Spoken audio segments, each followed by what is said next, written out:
በስመ አብ ወወልድ ወመንፈስ ቅዱስ አሐዱ አምላክ አሜን።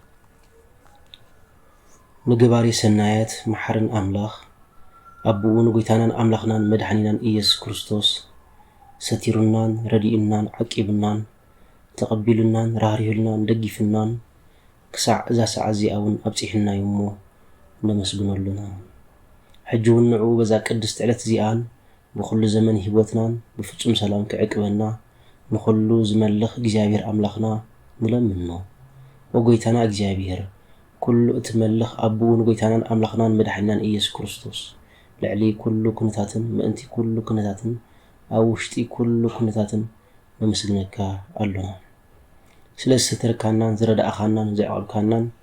ናባኻውን ስለስተቀበልካናን ስለዝረሃራኻልናን ዝደገፍካናን كساع إذا سعزي أو نسل زبصحكانا نمسجنك قالونا هو مفكر يسب كابتسنا يتكا نحاتتن لمنن قالونا نزاق استعلت زيها أب كل زمن هوتنا نعخا بمفرح بفصم سلام كنفصمها بنا كل قناعات كل فتنان كل جبر شيطان مخريك فؤاس سباتن حبون جهودن زخون من لعل تلان وقيتا كبا يرحق كاب كل حزب خونا يرحق كاب زي قدس وتازون أرحق كل سنة زد النجر عدلنا مخنياتو نسخيخا تمن عنكريتن حيلت على أنك نرد سلطان زهقنا كاب كل كفاء أدحنا أنبر بالهنا أنبر نفتنا أيتأتونا بتحاد ودخا قويتانا أملخنا مدحنينا إيسوس كريستوس ما أنت فقري سب إلو زجبروت أجان محرتن مساخا معرم زخنا وهذه وتن منفس قدسن كبرن درمان وداسين أملخون بحبرة مسؤولات كايمو لومن كل ساعة نزل ألم آمين سلك علاتو اسم እግዚአብሔር أملاكنا زخبرن استمسجنا يخون እግዚአብሔር أملاك بدلنا حتىتنا كي تملكته بدقامي بقالاتو كنتصانع بقالاتو كنبرتعن كنحدسن سلازفقدن سلازفتون كبرن مسغانان أملخون وداسي سجدتن نعقو نبين يخونه نسو أبتتوعلو كابو زيت فله قدست قدسان نصته نصوحان أقراري تماعات ني حديث كيدان كربيل زخونت أدينا قدست دنگل مريم نتأماناو زخونه مغبي هيوت نتأماناو زخونه مسته هيوت سلازهابتنان سلازوللتنان ودا غويتانان مدحنينان ኢየሱስ ክርስቶስ بزخبران بزفقران متن كبرن مسغانان عيخنا كلهم ملائكت نبيات حواريات ጻድቃን ሰማዕታት እግዚአብሔር بزهابو معرግን እግዚአብሔር بزهابو كبرن زخبرون استمسجنوا يخونوا نايلومي مزاراربي أرستنا انتا يقودلني ويدما انتا يقودلنا زبل هايلا قالي مبزحاتنا منفساوي هوت زقودلنا كوينو أيسمعناني طبو زلنا يزمسلنا كمانا صادق كمانا منفساوي كمانا برتو عسب زلو خوين أيسمعناني بفقار سقا سلن مرح نقزيقو زرعانا يفتو السقا كل جزي خنا سادد النبر مالتي كابت منفساوي قولتنا لعلي إنه نتنري أسقاو نجر دد حريق نكيد بفقار سقا خنا مرح بفقار سقا خنا كيد جزينا نحل مالتي فتوة سقا هابت بيت نبرة حدار مكينة سلطان وزتن زيبلنا خوين سلز سمعنا بعدنا زلنا خوين يسمعنا مالتي بسقاو نجر مبر بمنفساو نجر زقول لنا زل خويني أيسمعنا مبزحتنا أتم منفساو عنا نقول مالتي كمون أتم كريستياننا نقول مالتي أبتستحتنا برا كابيدنا بأفو كمون كساب بليونير زول سب كل جزية بسقاو نجر زقودلو نجر علو مخانا أمين معالتن ليتن كيدك أساي يحلفو مالتي بجنكت بتعري بدخام يحلفو مالتي نو معالتات يقصر أوارح يقصر عامتات يقصر بقبي اللي هوتو يحلف تمسجن تزيل كان إذا عالم زي طعمن فتوتن أي ملئني وجناتي كم حواري قدس باولوس بتزلني أخلنا من بالت مهيري انت زيلكا هوت أي تملئني وجناتي نزيد ما حواري قدس باولوس تمسجن زلوا هايمانوت عبير بحيز لنا مالتي تمسجن سفونا هيمانوت عبر بحيز لنا مالتي سلازم مبزحاتنا منفساي هوتنا زقودلنا خوينو أيسمعنا بفقاد سقاط راينا مرح ንግዚኡ ዝረአየና ፍትወ ስጋ እከለ ከምዚ ገይሩ እከለ ከምዚ ቀዲምን እከለ ከምዚ ይገብር ኣሎ ኣነ ከምዚ ኣለኹ ይዕርኽተይ ከምዚ ቀዲሞምኒ ይዕርኽተይ ከምዚ በፂሖም እንዳበልና ብስጋው ነገር ከነልቅስ ክንበክን ውዕላልና ማለት እዩ። እዚ ሓዘን ዝኻብ ቅድሚ እግዚአብሔር ኣምላክ ዘይቅበል ሓዘን ተባሂሉ ይጽዋዕ። ስለዚ ዝጎለና ነገር ኣነ ንስኻትኩም እንታይ እዩ? መቸም እዚ ዘለኒ ዓውዲ መንፈሳዊ ዓውዲ እዩ። ኣብዚ ንመሃር መንፈሳዊ ነገር እዩ ወገናተይ። ኣነ ንስኻትኩም ዝገለና ነገር እንታይ እዩ? ስለዚ በዚ ክንሪኦ ፀናሕና ናይ ዘሚዕጋብ ህይወት ብዙሕ ሰብ ኣብ ብዙሕ ወንጀል ይኣቱ ማለት እዩ። ገንዘብ ንኽረክብ ኢልናኻ ብዙሕ ወንጀላት ብዙሕ ዝተፈላለዩ ዘይሕጋውያን ፍጻሜታት ንፍጽም ማለት እዩ። ኣምላኽን ሰባትን ዘይፈትውዎ ማለት እዩ። ዝሙት፣ ርኽሰት፣ ጣዖት፣ ማርት፣ መተት፣ ክርክር፣ ዓመፅ፣ ቅንኣት፣ ቅትለት፣ መናፍቕነት እውን ከይተረፈ ባይዞ በዛ ኣጋጣሚ መናፍቕነት እውን ዝመጽ እንታይ ፍቕሪ ገንዘብ ምስ ንደሊ መብዛሕትኦም ካብ ሃይማኖቶም ዝሰድዑ ፍቕሪ ነዋይ፣ ፍቕሪ ገንዘብ፣ ፍቕሪ ሙቾት፣ ፍቕሪ ጣዕሚ ዝዓለም እዚኣ ዘስደዖም ሰባት እዮም ወገናት። ነዚ ከዓ ከምኡ ኢልና ሐዋርያ ቅዱስ ጳውሎስ መብዛሕትኦም ብፍቕሪ ገንዘብ ሃይማኖቶም ከይተረፉ ዝለወጡ ኣለዉ እሞ ካብ ፍቕሪ ገንዘብ ተሓለዉ ይብለና ሐዋርያ ቅዱስ ጳውሎስ ኣብ ዝነበረሉ ዘመን ብዙሓት ካህናት ብዙሓት ምእመናን ብፍቕሪ ገንዘብ ተሓቢሎም ካብ ሃይማኖት ዝኽሓዱ ስለ ዝነበሩ ወገናት። ስለዚ በዛ ኣጋጣሚ ነዞም ኩሎም ርክሰታት ንገብሮም ማለት እዩ። ዝፈጸምናዮም ኮይና እውን ኣይስማዓናን ማለት እዩ። ነገር ግን ነዞም ሓጢያት እዚኦም ምስ ፈጸምና ነዞም ጉድለት እዚኦም ምስ ፈጸምና ዝመፀና ዓስብ እንታይ ሞት እዩ። ውፅኢት ናይ ሓጢያት ሞት እዩ። ዓስቢ ሓጢያት ሞት እዩ ወገናት። ከምኡውን እቲ ብፍቓድ ስጋ ዝነብር ሰብ ካብ ነፍሱ እንታይ ዝዓፅድ? መቸም ጣፍ ዘሪእኻ ምሸላ ኣይተዓፅድን ኢኻ። መቸም ኣደጉራ ዘሪእኻ ዓተር ኣይተዓፅድን ኢኻ። መቸም ዕረ ዘሪእኻ ወይ ከዓ ዕረ ተኺልካ ማንጉስ ኣይተዓፅድን ኢኻ ወገናት። ነዞም ነገራት እዚኦም ኣብ ህይወትና እንድሕር ንዘርኦም እንተኾይና ንሁ ናይ ስጋ ነገር ኢና ንዓፅድ። ናይ ስጋ ነገር ከዓ እንታይ ሞት እዩ። ካብ መንፈስ መንፈሳውነት እዩ ዝርከብ፣ ካብ ስጋ ከዓ ስጋውነት እዩ። ስጋውነት ከዓ ኣብዚ ዓለም ዝተርፍ ነገር እዩ ወገናት። ስለዚ ንትምህርትና መታን ክጥዕምና ታሪክ እንዳረኣና ከይድ ኢና። ኣብ መጽሓፍ ቅዱስ ዝጎደሎም ነገር ብዘይ ምርኣዮም ንዝጎደሎም ነገር ብዘይ ምትዕራዮም ንሆ ናብ ዓለም ዝኸዱ ናብ ዓለም ዝሰድዑ ሰባት ክንርኢ ኢና፣ ወይ ካብ እግዚአብሔር ኣምላክ ዝረሓቁ ሰባት ክንርኢ ኢና ማለት እዩ። ቀዳማይ ናይቲ ሃብታም መንእሰይ እዩ። እዚ ሃብታም መንእሰይ ንጎይታና መድሓኒና ኢየሱስ ክርስቶስ ኣብ መገዲ ምስ ረኸቦ ናይ ዘለኣለም ህይወት ክወርሲ እንታይ ክገብር ክኽእል ኣለኒ ኢልዎ። ኣብ ማቴዎስ ምዕራፍ 19 ካብ ፍቕዲ 16 ክሳብ 25 ዘሎ ኣብ ገዛና ነንብቦ ወገናት። ናይ ዘለኣለም ህይወት እንታይ ክገብር ኣለኒ ኢልዎ። ንሱ ከዓ ነቲ ዝተዋሃበካ ሕግጋት እንታይ ግበሮ ኢልዎ ጎይታና መድሓኒት ክርስቶስ ፈጽሞ። ከምኡውን ኣምላኽካ ብሙሉእ ሓይልካ ብሙሉእ ፍልጠትካ ብሙሉእ ጉልበትካ ኣገልግሎ ኢልዎ። ኣይ ነዚኣተንሲ ካብ ህፃንነተይ ጀሚረ ኣተግቢረ እየን ኢልዎ። በል ዝጎደለካ ነገር ክትፍጽም ትደሊ እንተኮይንካ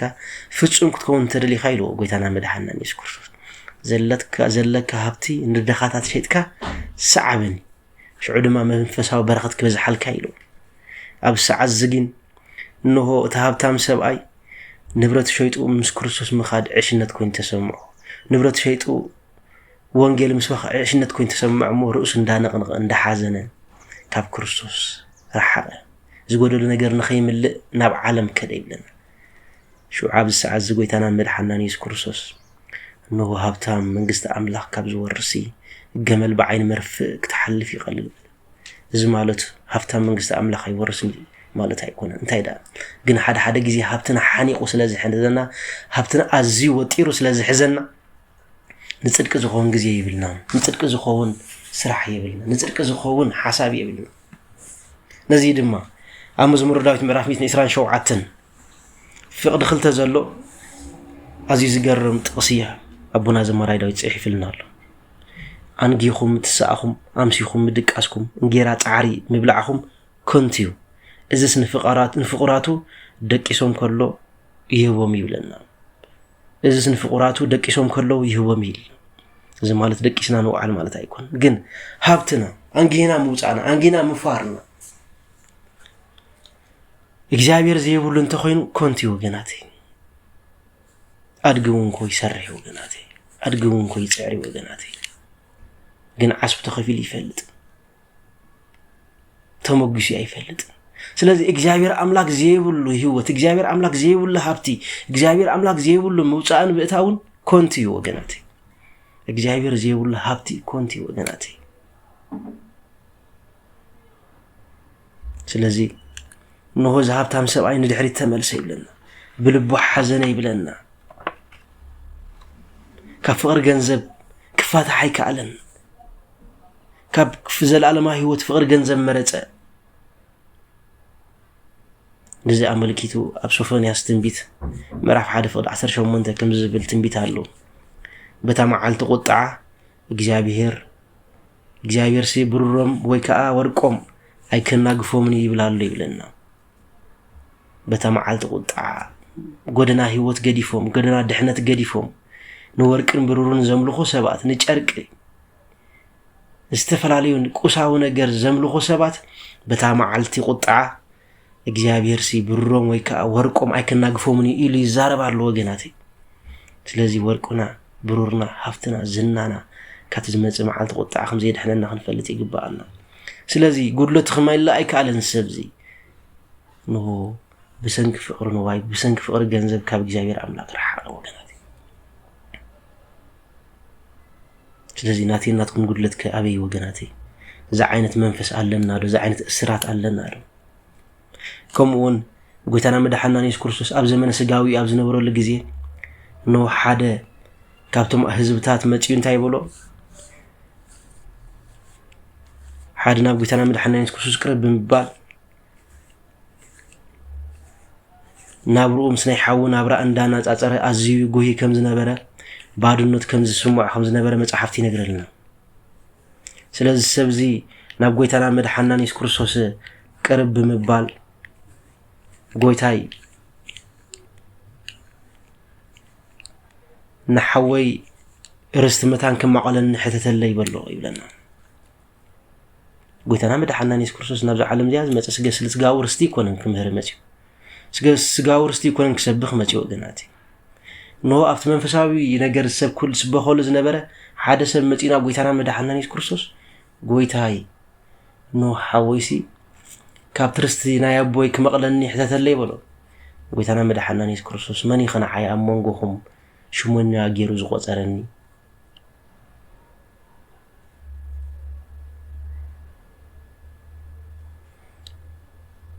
ህይወሰብ ካብ ብዝሕ ገንዘብ ኣይኮነትን ሞተ ጠንቀኹ ካብ ኩሉ ስስዕ خاريهم حلو رؤسهم حلو بمبال قسصو لقواس معرف 12 تخفض 13 15 والتي السبزي منفساو قدلت خمل ايكون ناب كريستوس ماتيو انتي دا بني حاو هابتن بني حابو اكايدن ازيقن سلاز نبره نو حاو هابتن خمقولو زياده لعنه قال እግዚአብሔር فتو بزحتينا كنا بتكريستيان نمصو سغاو ነገር نخملالنا ينا منفساو قدلنا ملائنا زمص ازيوم وحداتيم وغناتي ازيوم بقطر وحداتيم كم زنت غير كالي كم زخبك ينبل سباتينا منفساو قدلتنا رينا ينفلطن منفساو قدلتنا نخملالنا قدميا هيبنا ينفلطن وغناتي ስለዚህ እሰብዝ ድማ መንፈሳዊ ህይወቱ ብዙሕ ዝጎድሎ ነገር እንዳሃለውን ኮሎ ንስጋ መንፈሳውነቱ ክፍተት አዓጀውን ናይ መንፈሳውነቱ ክፍተት አዓጀውን ነት መንፈሳው በረኸት ከመልእ ዝመፀ ጎይታ ናይ ስጋ በረኸት ለመኖ እግዚአብሔር አምላክ ነው ሁሉ ዘይከለ አምላክ ግን ከም ተቀዲምና ዝበልናይ መጀመርታ መንግስትን ጽድቁን ክንደሊ ይግባአና ክንሃርፎ ይግባአና እዚ ታሪኽ እዚ ኣብ ሉቃስ ምዕራፍ 12 ፍቅዲ 13 ክሳብ 15 ዘሎ ከነንብቦ ይግባአና ወገናቲ كمون بزمن أوريت نبي سامئيل نجوس أول حد نجر عزيزو نبرة كابناي أمليك أويان كابناي أحزاب زمرح كاي نجر نرأسها أي تجبر أي تمالا إلو نبرة نسجنا كاب منفساو برخة سجاوي طعمي سجاوي هابتخ عبد سلز دلي ناي نبي سامئيل مخرشلل الولمو كابناي أمليك أويان مركوزا أكوب نبرة أمت كنا خاب سعز جميرو ساول نبي وتو حنفش في شامت إنه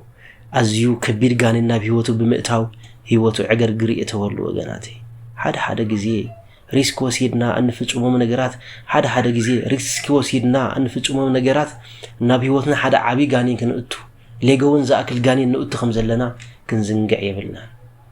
دي حانت نسحات أخلا نزي أنا جرزي أجري خن نسحي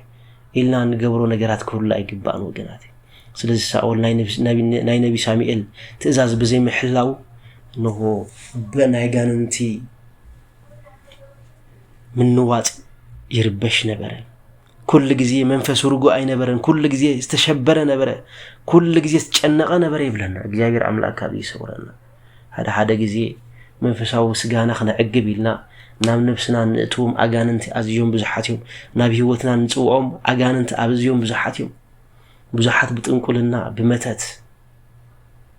بستفل عليه نجارات بمستفاقر بستفل عليه نجارات نفتم نجلمو نبي هوتنا نو حنسابنا حوارن كوت زي كل أجاننتي نبي هوتنا لقتو بفقد ناس لزجبرنا فتي ناس لزجبرنا يا دمو هوت يخفلنا واقع يخفلنا كم سأقول مالتي سيز وجناتي سأقول نزي بزي مجوارو إنه منفسه برخته 5 حدقة كبرون زنقون كم تحدقة نرئي مالتي إذا تاريخ زي أبكلا إساميل معرف 15 فقد 10 حارز زلو كمريو نخيلينا سلازو وجناتي زقول لنا نجر أنا نسخاتكم من انتاي زقول لنا زنقول منفسه نجر زقول لنا انتاي لنا حتيتنا نفل الدو نزل نجر زخن حاسبه اللي يقبأنا مودعتها مفتاح نقنبتينا كسام مودعتها جن بتعجز تمرتنا خنكاتل الجابير أملاك حجزنا كمون مارثا حفتا الأزار قويتانا المدحنا نيس كريستوس نبيت الأزار نبيتانا بزمت أقول جزء إنه مارثا أزياء تهلخن أزياء تسعرنا برت إنه قويتانا مدحنا نيس كريستوس نتي أبزيح وحبس تزمجب أملاك نتي كاب كوحي ما يزفلفل أملاك نتنايز العالم هيوت ما يزخونه نتنايز العالم حسب مستخاي زيت أم أملاك مجب ختدالو ما يكتدالو ولو أزياء تسعرنا برت تهلخنا برت تسهرنا برت يبلنا وانجيل أبز عز قويتانا مدحنا نيس كريستوس مارتا بوزع نجار تجنا أنت سهرنا على الأخي تزدل نجار جن حدا نجار يلوا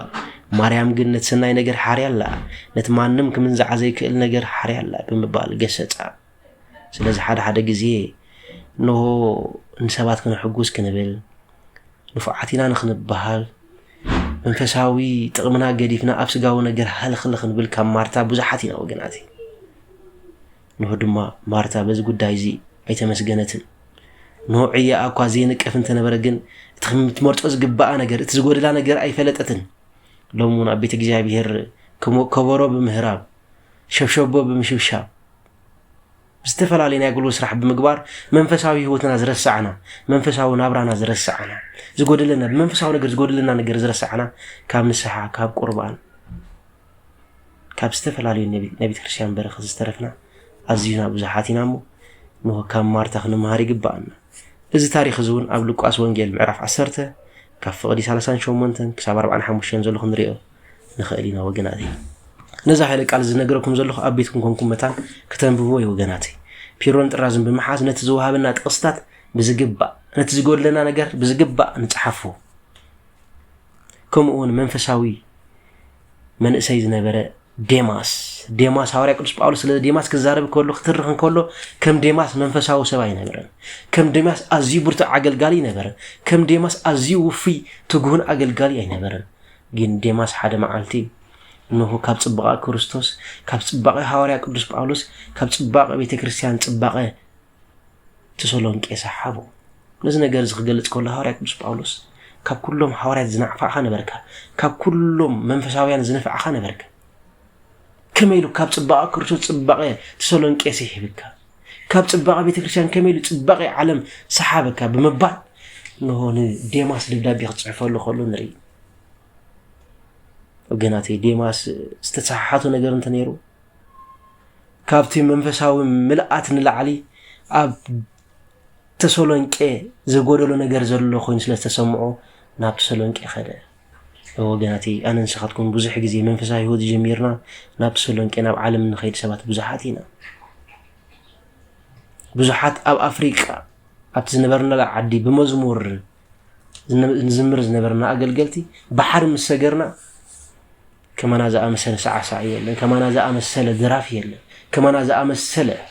ዘየድልዩ ክዳን ተኸዲኑ ዝኸይድ ሰብ የለን ወገናት ንምንታይ ካብ ፍቕሪ ክርስቶስ ንምንታይ ፍቕሪ ዓለም ሲሂብና ወገናት ካብ ፍቕሪ ቤተክርስትያን ንምንታይ ፍቕሪ ዓለም ሲሂብና ወገናት ካብ ግርማ ቤተክርስትያን ንምንታይ ዕራቕ ዓለም ሲሂብና ወገናት እዚ ነገር እዚ ክንገድፎ ይግባእና ከምቲ ቀደም ዝነበርናዮ ንብዙሕ ዘመናት ዝተጓዓዘናዮ ጉዕዞ ምኻድ ይሕሸና ወገናት ብዙሓት ባሕሪ ምስ ሰገርና ኣካዳድናና ኣዘራርባና መንፈሳዊ ህይወትና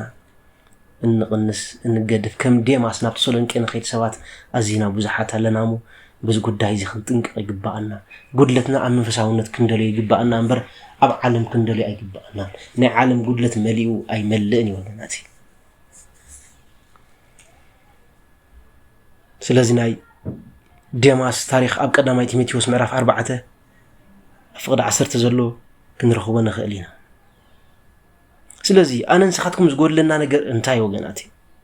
መድኃኔ ዓለም ክርስቶስ ንሐዋርያቱ ዝጎድሎም ነገር ክነግሮም እንከሎ እንታይ ብሎም ነበረ ኣቱም ጎደሎ እምነት ይብሎም ነበረ እምነት ከም ዘይብሎም እምነት ከም ዝጎደሎም ሓደ ሰብ ካብ ክርስቶስ ተፈሊ ካብ ቤተክርስትያን ተፈሊ ናብ ዓለም ክኸይድ ከሎ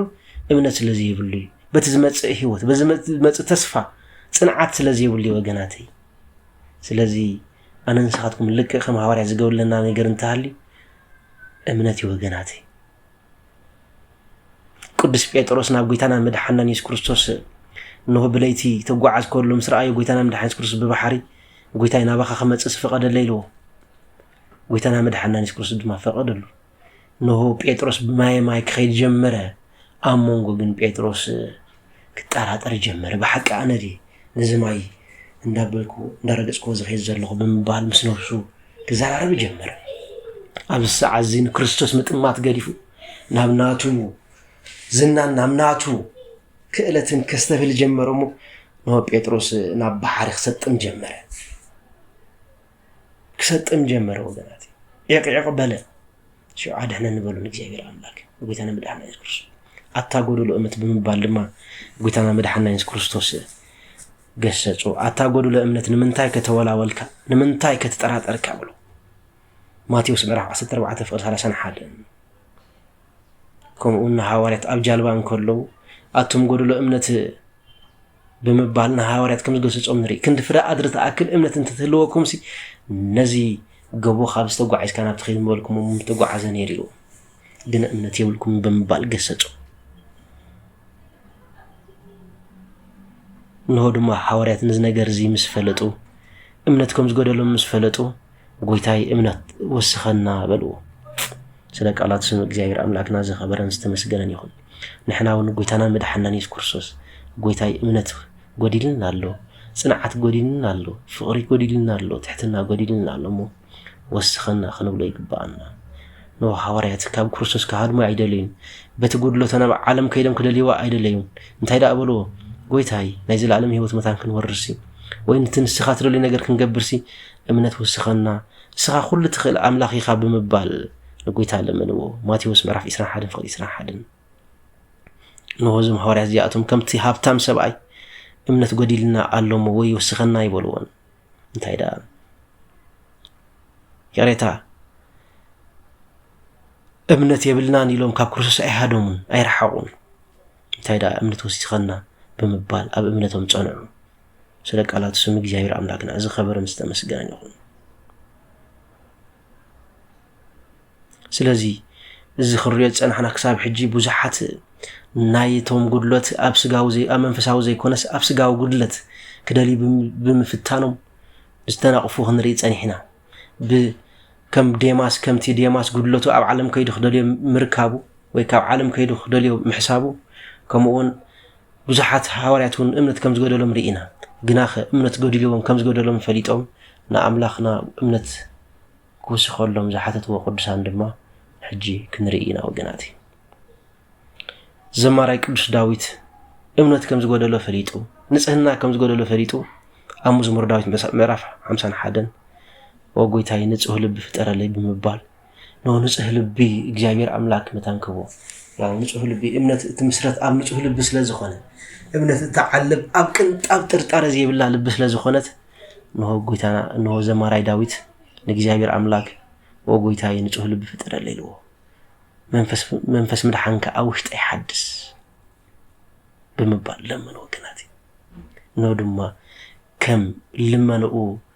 ኣቦና ዘማራይ ዳዊት ከም ልበይ ተባሃለ ዳዊት ወዲ እሰይ ከም ልበይ ተባሃለ كمون ودو ጥበበኛ ሰሎሞን ንንግስነት ድሕሪ አቡኡ ምስተመርጸ ንሆ እግዚአብሔር አምላክ ዘለመነው ነገር እንተሃልዩ ሓደ ነገር እዩ ነዚ ህዝቢ ከም ሓድረሉ ዝኽእል ዓቕሚ የብለይን ኣነ ንእሽተይ ብላትያና ስለ ዝኾንኩ ንሆ ጎይታይ በጃኻ ነዚ ህዝቢ ዝመታን ከም ማሓደር ብምስተውዓልን ጥበብን መታን ከም ማሓደሮ በጃኻ ጥበብን ምስተውዓልን ሃበኒ እሱ ይጎዲልን ዘሎ ብምባል ንእግዚአብሔር አምላክ ለመነው نو قديم سلز ጉዳይ ዝለመነን የለን ድሕሩን ስለ ጉዳይ ዝለመነን ሰብ የለንሞ ኖ ከበካይ ብምባል ጥበብን ምስተውዓልን ሃቦ ዳዊት ንብዙሕ ዘመናት እኳ ብኹናት እንተሕለፎ ሰሎሞን ግን ብዙሕ ግዜ ዘመናት በሰላም ህይወት ይሕልፎ ብንግዲ ወርቅን ዕንቁን በመርከብ በመንጋድ ዘመኑ ይሕለፎ ጥበብን ምስተውዓልን ተዋሃበ ብዙሕ አድናቅ ነገር ድማ ብጥበብን ብምስተውዓልን ፈረደ ይብለና እዚ ታሪኽ ዝንረኽቦ ኣብ ቀዳማይ ነገስት ምዕራፍ 3 ካብ ፍቅዲ 5 ክሳብ 9 ዘሎ ወገናት ከምኡን ሊቀ ነቢያት ነቢ ሙሴ እግዚአብሔር አምላክ ንህዝብ እስራኤል ካብ ፈርዖን መንዚዕ ኸውጾም ኣብ ዝሓተተሉ ግዜ ወእግዚአብሔር አምላክ ኣነ ቅድሚ ፈርዖን ክዛረብ ዝኽእል መነ ኖ ከም ትፈልጥኒ ኣነ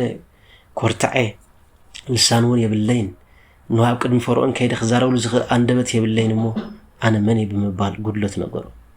እግዚአብሔር አምላክ ድማ ዳህን ኣነ ልሳን ኮነከ ኣፍ ኮነከ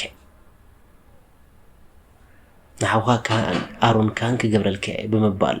ንሆ ንግድለቱ መልኦ ይብለን ክብርን ምስጋና ንእግዚአብሔር አምላክ ይኹን ዘጻአት ምዕራፍ 3 ፍቅዲ 13 ፍቅዲ 11 كمون نبي إرمياس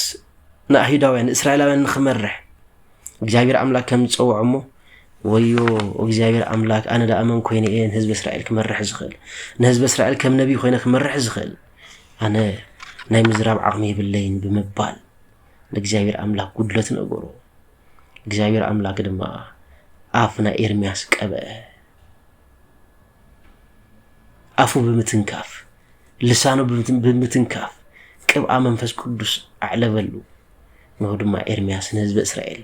ብዙሕ ግዜ በነቢይነት ዘገልገለ ቅዱስ ነቢይ ኤርሚያስ ምዕራፍ 1 ከፍቅዲ 4 ክሳብ 1 ክሳብ 10 ማለት ይሆናል ስለዚህ ወገናተይ እዞም ቅዱሳን አቦታትና ንሪኦም ደለና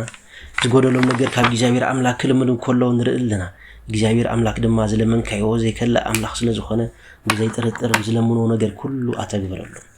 ኣብዚ ሰዓት ዳነ ምንታይና ኣነንስኻትኩምን ዝለመናየ ነገር ዘይኮነልና ዘሎ ያው እምነት ስለዚህ ይብልናይ ወገናት ይከላ ይኮነት ቀደም ዝነበረ አምላክ ሕጅውን አሉ ትምሳ አብርሃም ዝነበረ አምላክ ሕጅውን አሉ ትምሳ ያዕቆብ ዝነበረ አምላክ ሕጅውን አሉ ትምሳ ዮሴፍ ዝነበረ አምላክ ሕጅውን አሉ ትምሳ ሐዋርያ ቅዱስ ጳውሎስ ዝነበረ አምላክ ሕጅውን አሉ ወገናት ትምሳ ቅዱስ ጴጥሮስ ዝነበረ አምላክ ሕጅውን አሉ ትምሳ ቅዱሳን ምስ አብነ ተክለ ሃይማኖት ምስ አብነ ገብረ መንፈስ ቅዱስ ዝነበረ አምላክ ሕጅውን አሉ ወገናት زيلنا أنا نسخاتكم لنا بأمنة يلنا كاب أمنة ريحنا سلازوخنا نوزل منا ينجر أيجبر لنا زود لنا نجر كمل لنا رينا ينفلت كم النبي إسحاق نبي إكزابير إسحاق كاب هذا وجن نبرمو حدا جزية سلاسي منك خلا أخلنا منك خلا أخينا أبزبل الساعات وإكزابير أملاك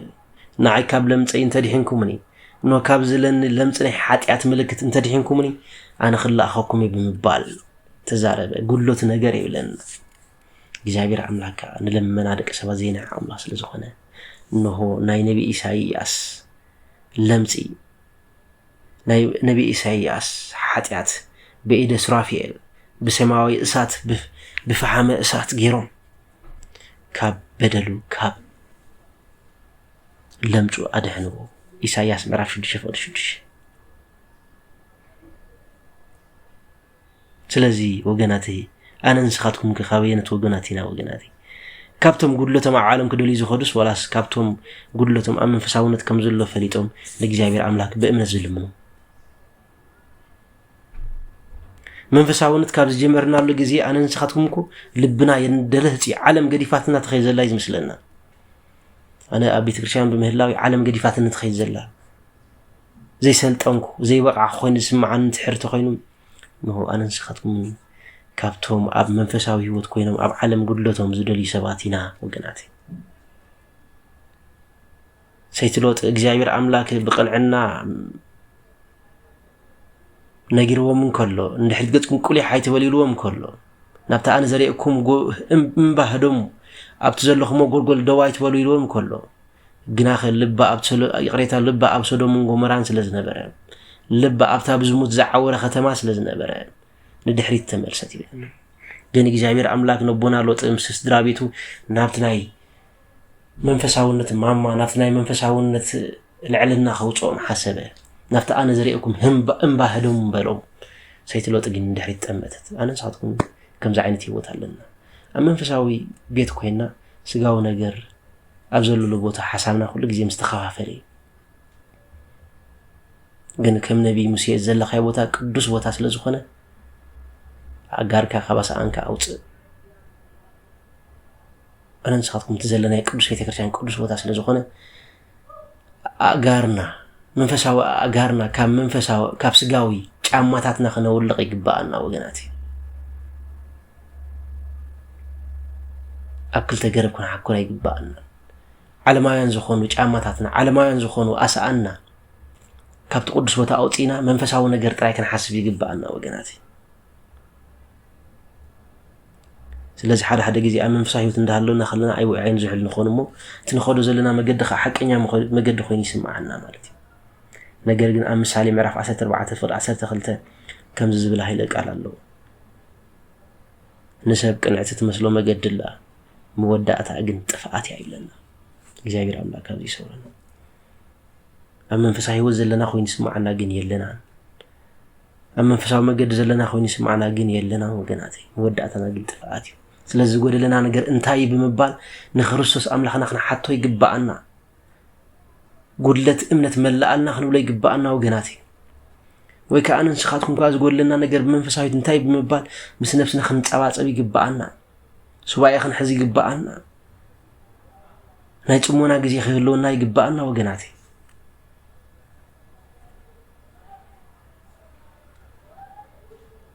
ስለዚ ብዙሕ ግዜ ቃል እግዚአብሔር ይንገረና እዩ ከነምስል እኳ ቃል እግዚአብሔር እንተተማሃርና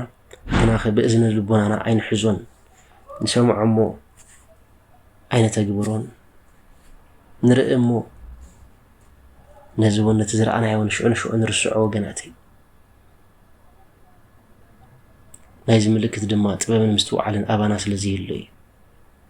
ስለዚ ንምዃኑ ኣነ ንስኻትኩም ዝጎድለና ነገር እንታይ እቲ ቀዳማይ ከምቲ ኣቐዲምና ዝረኣናዮ ኣነ ንስኻትኩም ዝጎድለና ነገር እንተሃልዩ ቅድሚ ኩሉ ነገር ናይ እምነት ጉድለት እዩ እምነት የብልናን ኣብ ክልተ ገረብ ዝሓኩር ሰባት ኢና ሐዋርያ ያዕቆብ ድማ ከምኡ ኢልና ኣሎ እቲ ካብ ክርስቶስ ማለት እቲ ብክልተ ዝልቢ ዝኸይድ ሰብ ካብ ክርስቶስ ዋላ ሓንቲ ነገር ዝቕበል ኣይምሰሎ ይብለና ስለዚ ምስ ክርስቶስ እንተሃሊና ምስ ክርስቶስ ክንህሉ ይግባአና ምስ ዓለም እንተሃሊና ምስ ዓለም ክንህሉ ይግባአና ወገናት ስለዚ ቅድሚ ኩሉ ነገር ዝጎድለና ንዓይንና ዓትኩምን እምነት እዩ ምልእቲ እምነት የብልናን ማለት እዩ ስለዚ እምነት ወስኸና ብምባል ንእግዚአብሔር ኣምላክና ንለምኖ ወገናት እቲ ካልኣይ ድማ ሰናይ ምግባር ይጎድለና ብዙሕ ግዜ ቤተክርስትያንና ትምህረና ትሰብከና ግን ሰናይ ነገር የብልናን ክሳብ ሕጂ ኣዒንትና ምስተናቆርና ኢና ክሳብ ሕጂ ምስተሓማመና ኢና ክሳብ ሕጂ ኣሕሊፍና ምስተዋሃብና ኢና ክሳብ ሕጂ ንፉጋት ኢና ለጋሳት ኣይኮንናን ነዚ ሐዋርያ ያዕቆብ ነው እምነት ብዘይ ግብሪ ኮንቲያ ዝብለና ያዕቆብ ምዕራፍ 2:17 ስለዚ ካልኣይ ዝጎድለና ነገር እንተሃልዩ ሰናይ ነገር ትሩፋት ምስራሕ ለግሲ ለጋስ ምዃን ብነፃ ማሃብ እቲ ሳልሳይ ከዓ ፍቕሪ ይጎድለና ያው ፍቕሪ ክልተ ዘይብለይ ግን ኢሉ ሐዋርያ ቅዱስ ጳውሎስ ኮንቲ ይብለና بألاف ቋንቋ እንኳን ተዛራብኮ ግናኸ ከም ጭልጭል ዝብል ኣስራዚ ኢሉ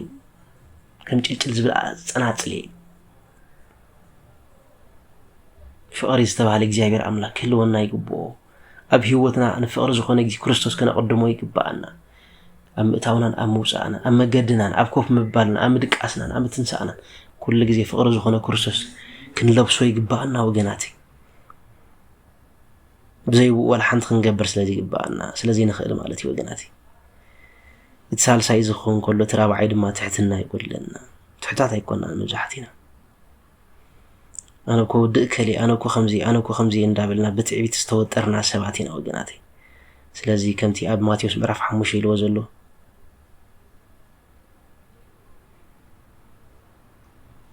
توم تحت زبلو لعلك باليوم وجناتي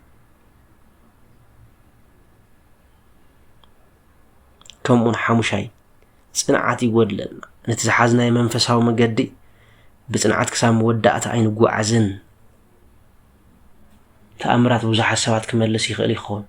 صنعات كنا اشحات سبات يزملس وغناتي سلازي منفساو هوتنا صنعات كون يغبانا كم حواريات صنعات كون يغبانا تشارشاينا يموداتان زغولنا ነገር እንተሃልዩ ንቃሓት ይወድለና ይወገናቲ زنقعتنا حتيات نسرحمو حتيات كم سرحنا خوينا يسمعنا بدل نسرحمو بدل كم سرحنا خوينا يسمعنا كل جزء زنقعتنا وجناتي كل جزء لبنا دندنا وجناتي تلزو وجناتي إذا نجر زياتهم قديلو مناس لزلو نجزير أملاك هبنا يلنا خنلو منا يجبأنا أمود أتى بحد تقصن فعل علينا تتقصي أمزمر داويت مرح أسرت الشعته كاف ولا عسرت خلت خصاب عسرت سلسة الله لك علي زمر داويت كم زيبل لك أنا زي حجي أنا نسخاتكم كنزم هاروز أنا حنا قلت انتي قول لنزل حساب كترنف كله كم زيبل نجيجات توزفلت سب يلبون نجيجات توزفلت سب يلبون وقويتاي كاب تسوير نزلو قلت أنصحني نعين باريخا بتعبيت حاتيات كي جبرس حلواني قبل علي كي سلطنون عقتو شعو ملؤ سبك خوني عب حاتياتون اي كجبرني بلنا سلك على سم እግዚአብሔር አምላክ ዝኸበረን ስለመስገነን ይሁን ካብት ሰውይርን ዘሎ ጉድለት አንጻሐን ንዓይኒ ባሪያኻሲ በትዕቢት ሓጢኣት ከይገብር ሰሓለወኒ ኣብ ልዕለይ ከይስልጥንውን ዕገቶ ሽዑ ምሉእ ክኸውኒ ዓብ ሓጢኣቱን ኣይክገብርኒ ይብለና أبونا زماري داويت أو مزمر داويت مراف 19 كاب 12 كاب 13 مالتي لذي بؤونت أمر خان تزي هاليو مستوعال تزي هاليو كم تقدموا زولها أبونا زماري داويت نجيجاتاتو خفل زغل سبيل بون من التسوير وزول حتياتون كفل زغل سبيل نتزقود لو نجرون كفل زغل سبيل جناخه كابز حلواني قلتي أفلتني قلتي ملألي ندابل خصلو خلن وجناتي بأونت بزن زلوان حصرت دقائق قلتنا انتي مخانو كم زمرمرنا تسفى قبر سلازم نتمهرنا أبايتها بموعال نجزابير أملاك امنت انت قديلنا امنت وسغنا سناينا مقبار بهار تزيبلنا إدنا تصنع انت خوينو زي فتح انت خوينو إد تصنع فتح لنا إلنا خنلمن فقر زي بلنا انت خوينا سوات زينا فكر انت خوينا وقويتاي فكار قبرني بفقر خا فكار كم زخورن قبرني لا خنلم تحتنا تزي بلنا تعبيت انت هالينا نون تعبيتي بمدشا تحتنا خاغير كاس برو ونبلو يقبانا صنعات تزي بلنا طوي نبل انت خوينا وقويتاي بقالات كا صنعاني بقالات كا هياو قبرني بفقر خا قط ابلني لنا كنت اللي جبانا كم ونقحت انت زي بلنا أوجيتاي كم تأبونا طبيبنا سلوم زبلو طبيبنا مستوعلا عدلني إلا نبقى زي أملاك كنت اللي جبانا نزلنا برنا جزي